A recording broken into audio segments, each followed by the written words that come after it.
Tes tes. Assalamualaikum warahmatullahi wabarakatuh. Sugeng enjing ingkang kinurmatan Bapak Widodo lan rencang-rencang ingkang kula tresnani. Mula-mula aturaken puji syukur ingkang Gusti Allah Subhanahu wa taala kanthi rahmat ingkang sampun diparengaken. Ing wulan Ramadan menika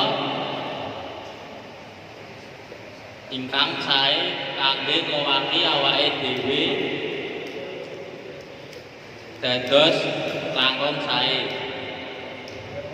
Akeh sanget kegiatan sing migunani ing wulan Ramadan iki kayata poso, salat raweh lan tadarus. Ing wulan Ramadan iki umat Islam diparengke kewajiban nindakake ibadah poso. Ibadah poso boten menika nahan kelak lan luwe, nanging ugi nahan hawa nafsu, kendhalike emosi lan niyatake imam.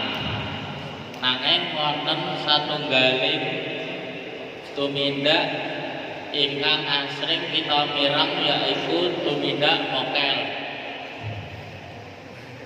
Mokel yaiku tumindak batalke poso kanthi sengaja sadurunge wektune tanpa alasan kang ora diparengke dening agama Islam. Tumindak kasebut ora becik amarga bisa nyuda pahala poso.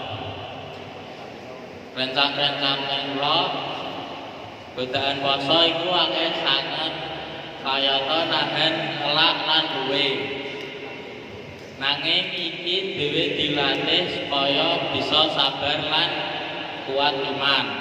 Yen dhewe iso nglewati godaan kasebut, maka ane dhewe saya kuat supaya ora nindakake tumindak mokel luwih becik dhewe nindakake kagiatan sing migunani kayata maca Al-Qur'an lan sinau.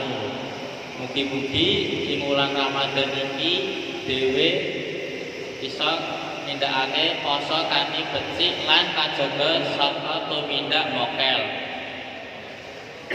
Sekap semanten saking kula aturaken menawi lepating tembung kula nyuwun pangapunten. Wassalamualaikum warahmatullahi wabarakatuh.